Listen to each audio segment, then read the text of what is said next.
Gente, uma coisa eu falo sem medo de estar errado. E eu estou sendo transmitido e filmado. Mais de 90% dos protestantes criticam a Igreja Católica naquilo que eles aprenderam que ela é, e não o que ela é de verdade, que eles não conhecem. Se eles conhecessem profundamente, me desculpe aqui a franqueza, eles seriam todos católicos. É impossível se conhecer a história da igreja, a doutrina da igreja, a sistematização da Bíblia, que foi a igreja que fez, a igreja que guardou. E outra, meus irmãos, usa o QI de vocês. Eu gosto de pregar para gente inteligente. Se a igreja estivesse contra a Bíblia, você acha que ela ia ler na missa um texto desse que fala, não faça imagem? Só que você está escutando a igreja ler o texto e está cheio de imagem. Ele fala, peraí, a igreja não lê isso.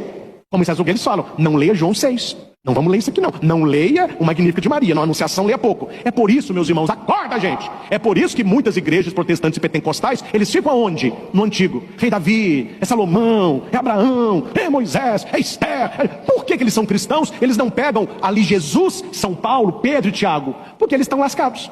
Porque a hora que começar a interpretar os textos, olha, mas aqui na igreja não tem isso. Aqui a gente não faz isso. É preciso que você entenda a cabeça protestante evangélica para que você possa defender a sua fé católica. Qual é o contexto de Êxodo 20? O contexto é a saída do Egito. E o Egito era politeísta. Eles tinham deuses para tudo. E eles conviveram anos no Egito. Então, quando eles saem do Egito, o que Deus faz com Moisés? Ele passa o decálogo e fala, não faça imagem. E não se prostre durante imagem. Quais imagens? As imagens dos deuses egípcios, onde os israelitas viam. Tanto é, atenção, que quando Moisés sobe e demora a descer, o que eles fazem?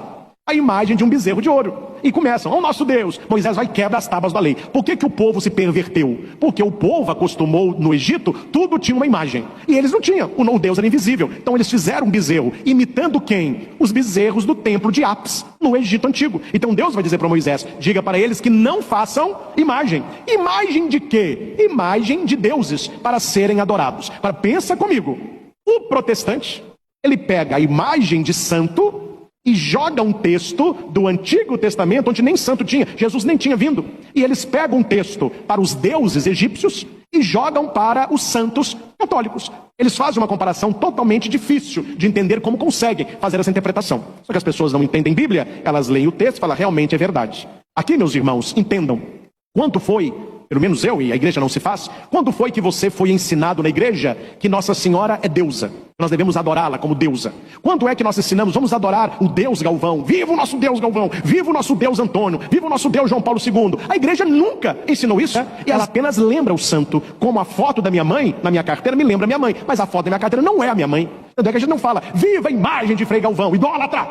Idólatra! Viva a imagem de Frei Galvão! Viva a imagem de... Não. Viva Frei Galvão! Não é a imagem é para lembrar do santo. Viva Frei Galvão, viva São Judas Tadeu. Não é viva a imagem de São Judas Tadeu. Mas quando é a Eucaristia, a gente diz, viva Jesus, viva o Santíssimo Sacramento. Aí não é uma imagem, é ele mesmo. Esse culto a Jesus, na liturgia, é latria. Nós adoramos apenas Deus Pai, Filho e Espírito Santo. E qualquer pessoa católica que adore santo está em pecado grave.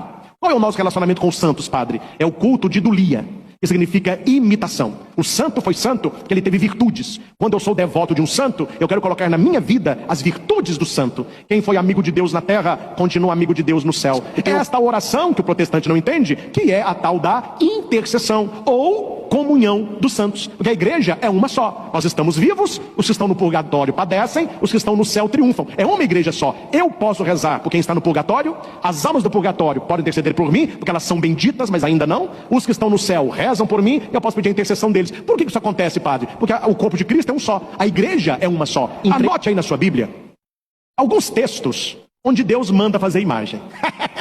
Aí eu gosto. Porque quando você cita isso aqui, como que eles vão falar? Não, você está falando que Deus falou para não fazer imagem? Não fazer imagem. De quê? Nem que está no céu, nem que está na terra, nem debaixo. Êxodo 20. Então eu vou te citar alguns textos aqui. Vamos lá. Êxodo 25. Quando foi para fazer o templo, Deus disse a Moisés, farás 2 querubins de ouro. Esses querubins terão as asas estendidas para o alto, e com as asas protegerão a tampa da arca da aliança. E ali eu virei estar contigo. Gente, Deus que diz, não faça imagem. Quando ele manda fazer a arca da aliança, ele fala, vocês vão colocar 2 imagens de anjos na tampa, e é ali que eu vou me manifestar. Ou Deus é doido, ou a imagem de Êxodo 20 não é a imagem dos anjos. Entende a diferença? Lá era uma idolatria, aqui é uma presença de Deus. Deus manda fazer, em 1 Reis 6:26. Dentro do Santíssimo, colocarão 2 querubins de madeira, querubins gigantes. Dentro do templo, Deus se manifestou. As portas tremeram, o templo se encheu de fumaça, e o povo gritou, Deus está aqui. E o templo estava cheio de quê? de imagens. E quem pediu para colocar as imagens? Deus.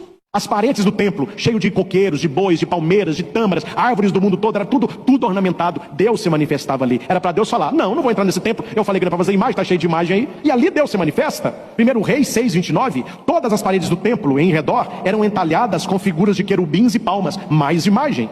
Números 21:8, o Senhor disse a Moisés: faça a imagem de uma serpente de bronze. Quem for picado, olha para a imagem e ficará curado. Olha aí, gente. Eles olhavam para a imagem e ficavam curados. Não é Deus falando: peça para eles olharem para o alto que eu vou curar, não. Olhe para a imagem. A imagem da serpente era a prefiguração de Cristo. Agora eu pergunto: ô padre, e agora? Faz ou não faz imagem? Porque Deus fala para não fazer e depois está mandando fazer um tanto? Não, gente, não é a questão da imagem. A questão é um Deus? Não faça. É para adorar? Não faça. É para colocar no lugar de Deus? Não faça. É para você achar que aquela imagem ali é Deus? Não faça. Mas é para te falar de Deus? Pode fazer. É para nos lembrar da mãe de Deus? Pode fazer. É para nos levar à oração? Entendem isto? Porque se Deus tivesse proibido toda e qualquer imagem, Ele não tinha mandado fazer tantas outras depois. Ou você vai me falar que Deus mudou de ideia, ou que Deus não fala a verdade. Então aqui é a questão do contexto. Quando a arca de Deus, com duas imagens, estava indo para a casa de Davi, Davi começou a dançar na frente da arca. Alguém falou da janela assim: ai, você é rei. Rei não faço não. E Davi disse: eu estou dançando na presença do meu Deus. E ali a glória de Deus desceu. O que tinha na tampa da arca? Duas imagens de anjos. E dentro da arca, a presença de Deus. Então, meus irmãos, cuidado. Quando você pega o versículo fora do contexto, você faz uma confusão. Porque para quem conhece Bíblia, vai te mostrar facilmente que as coisas não são assim.